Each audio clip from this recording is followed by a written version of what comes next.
Alright y'all, welcome back to the channel and to some more turkey patterning, and today we've got a really interesting combo to try out with a shell that one of you guys sent us in a while back, and this particular choke has recently shown us a surprisingly nice result with a pretty similar shell to this, but today's load might be a little bit less capable, so I'm curious to see how well it can actually do with them, since we could have some decent potential here if it works the way I hope it does. But first up, for the shells I got today, big thank you to Adam for sending some of these over. These are one of the many that he sent a while back, but we've got some of the Rio Turkey Magnum 50 shells. They are a 12 gauge, 3-inch, 1 3/4 ounce payload of lead 5s at about 1260 feet per second. We've tested these a couple times and they're pretty much your basic import load. They're usually good enough out to 40 yards to do the job, but I don't think we've seen anything overly impressive from them either. I believe these are a nickel-plated lead 5, and they don't have any buffer material, and the wad isn't something special in them either. So pretty basic load, but this choke combo has shown us some good results with these basic shells, so maybe we'll get some kind of performance bump out of these today when we put them through this particular combo. But here's what one looks like out of the box.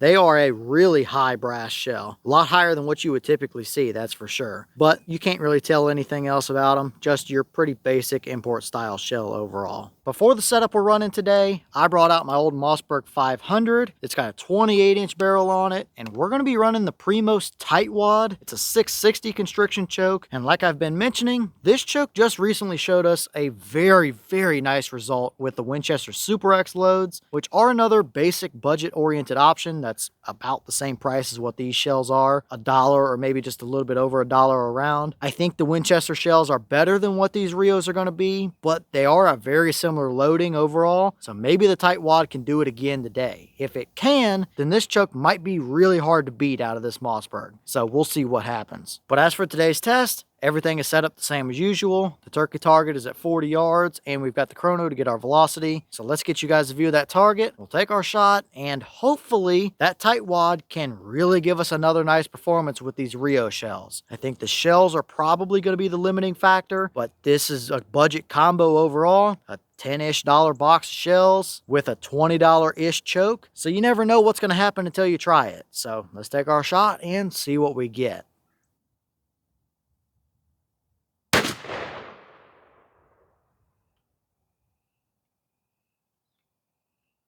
Alright, that shell gave us $13.95 through the chrono. Lost claim is only $12.60. However, I believe the last time we've been testing these, they were in the mid to upper 1300s. So they are getting up and moving on out for a lead turkey load for sure. That's more than enough velocity. But how well did they pattern through that tight wad down there at 40? Let's go check it out and see.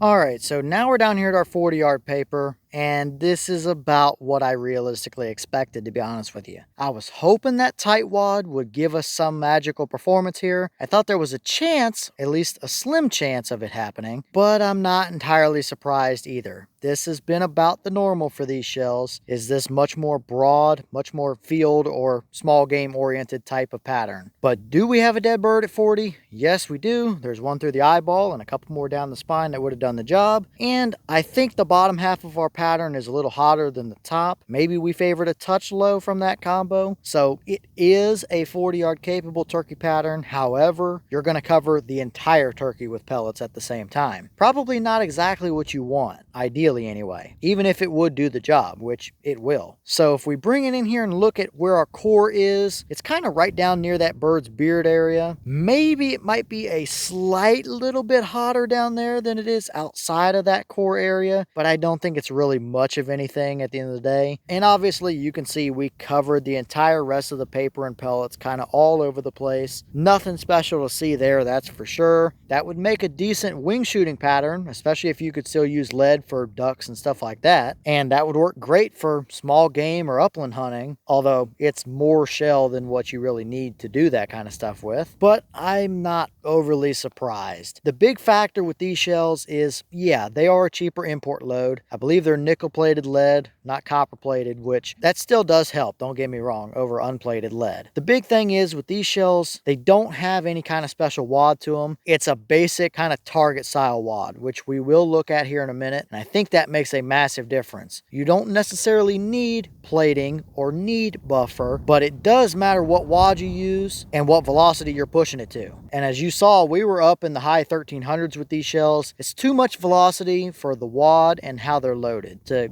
really be able to dial these in. That's a 660 choke, and maybe going to a much tighter 655, 650, 640 even I've got. Might bring them in a little, but I really don't know that that's going to happen much more than this anyway, without completely blowing all the edges all over the place more than they already are. So not a great turkey pattern today. It is capable of doing the job, but it's not at all the combo that I would want to run anyway, and I'm not entirely surprised based on what this combo is. Not putting this on the choke, that's for sure. We've seen way better from it. It's just the limitations of what the shells can do.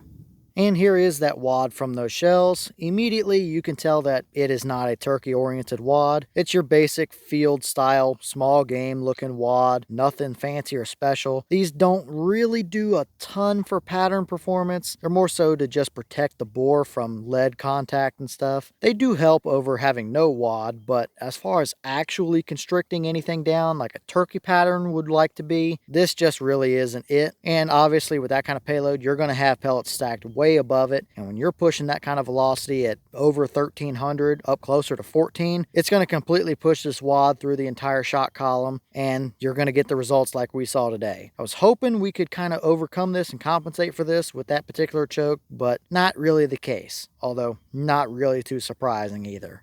Alright y'all, well, what did you think about that performance right there? It's okay, I guess, for what the shell is, but it's not a turkey shell. Might be marketed that way, but that's about realistic for the type of patterns we're getting. Sure, it would absolutely do the job at 20, 25, 30 yards, and you're still killing turkeys out at 40 with it, but it's not great. You're going to be covering your turkey in pellets, and you may very well be hitting other birds that are close to them as well. Not exactly what you want. I know there's plenty of people that prefer more broad spreads, but even then, they're probably going to prefer something a little bit more condensed and even than what that is. Now, obviously, there's been thousands and thousands of turkeys that have fallen to patterns like that before, so that can absolutely do it for sure, but it's just not all that great, especially when you can go spend about the same amount of money and get a Winchester Super X load that we just recently tested through that same combo, and that combo put this performance to shame right here. So really, it's just not a combo that I'm going to go try and track down. These would make a decent kind of all-purpose load. You could turkey hunt with them, you could small game hunt with them, upland hunt with them, you could use it as a property gun load for groundhogs and other pests and stuff, but that's about the limit you're going to get in the turkey sense from them. So leave all your thoughts down below. Is that about what you expected to see? Were you a little surprised one way or the other? Have you tested any of these Rio turkey loads, and if so, what kind of results have you seen? Is that a pattern or performance you would ever use out there on a turkey hunt, or would you much rather see a tighter spread than that, or at least a little more condensed and a little more even of a spread? And maybe what other combos do you want to see us test with either those Rio loads or that tight wad in the Mossberg 500? Let me know all that down below. But with that being said, I've got some more testing to get done for you guys, so I'm going to get back to it. As always, we have the channel Instagram as well as the mailbox where you can send stuff if you'd like. All the information will be in the description if you're interested in it, but I'm going to get back to it, so I'll see y'all in the next one.